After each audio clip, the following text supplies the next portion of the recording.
I tasted metal before I felt the pain. Blood pooled at the corner of my mouth, warm and thick. My shoulder hung uselessly at my side, every movement a stab of white heat. He was still shouting, my brother-in-law, his face twisted in something between rage and triumph.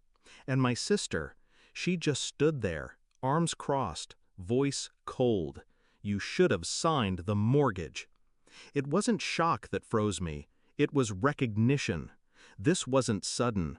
This was the end of something that had been rotting for years. I dragged myself to my parents' door that night, half stumbling, half crawling, each step grinding my bones against each other. I remember knocking, my mother's face at the door, the way she gasped, then darkness. When I woke up in the hospital, the smell of antiseptic stung my nose. The police officer at the foot of my bed had that look, the one they get when something's worse than the report says. My mother told me later they'd taken photos, my swollen face, my bruised ribs. My shoulder popped out of place like a broken toy. The assault was bad, but what came after? That's what no one expected. I'd known Daniel, my sister's husband, for 8 years. The first time we met, he'd charmed everyone. My parents said he was solid, dependable. I'd believed it too. He'd helped me move once, carried boxes, told me how much he respected family loyalty. The first crack showed 2 years ago. They asked me to co-sign a mortgage. Their dream house. I said no. I couldn't afford the risk. My sister's smile tightened. Daniel's eyes went flat. From that day, the warmth between us cooled. Family dinners became shorter. Messages went unanswered. They stopped inviting me to gatherings unless my parents insisted. I noticed money talk was always pointed, little digs about those who don't help their own. The night of the assault, Daniel had cornered me in their kitchen after my sister's birthday dinner. He'd been drinking. His words slurred, but his intent was sharp. "You think you're better than us?" he hissed. "You sit on your little pile of savings while we drown." I turned to leave. That's when he grabbed my arm, twisted.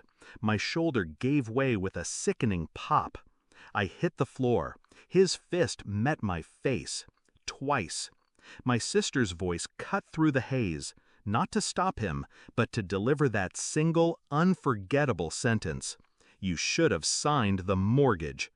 I didn't scream. I didn't fight back. Not then. Because I was already planning. Revenge isn't about rage. Rage burns out. Revenge requires patience, precision, and a smile sharp enough to cut. The first thing I did from my hospital bed was press charges. Not just assault, aggravated assault, with intent to cause grievous bodily harm. The police already had my statement. The photos were evidence. And thanks to hospital security footage, they had him on tape, storming out, covered in my blood. Then I spoke to a lawyer. Civil suit. Pain and suffering, loss of income, medical bills. I wanted his wages garnished for years. But money was just one piece.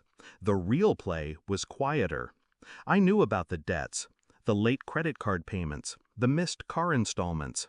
I'd kept my distance from their finances, but I had enough details to point the right people in the right direction. A phone call here, an anonymous tip there. Creditors started calling more often. The bank flagged their account. At the same time, I made sure my sister's job knew the truth.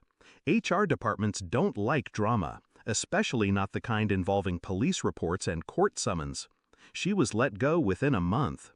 By the time the trial came, they were already drowning. And the courtroom was my stage. I walked in wearing a sling. The bruises faded but visible under a thin layer of makeup.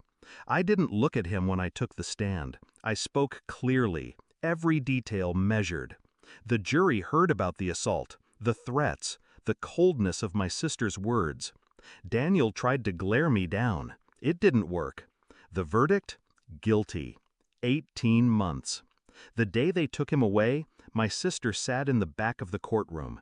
No makeup, hair unwashed. She didn't meet my eyes. That night, I sent her one message. family loyalty, right?" She didn't reply. I wish I could say I felt triumphant immediately.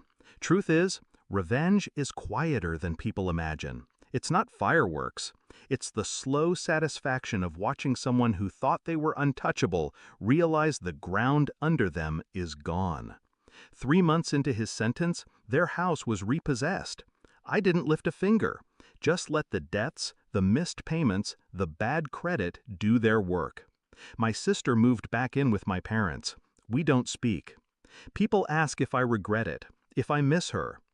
I miss the sister I thought I had, the one who would have stood between me and a fist, not behind it. But that sister never existed. I see that now. Last week, I walked past the courthouse. A different case was in session, but the smell, the echo,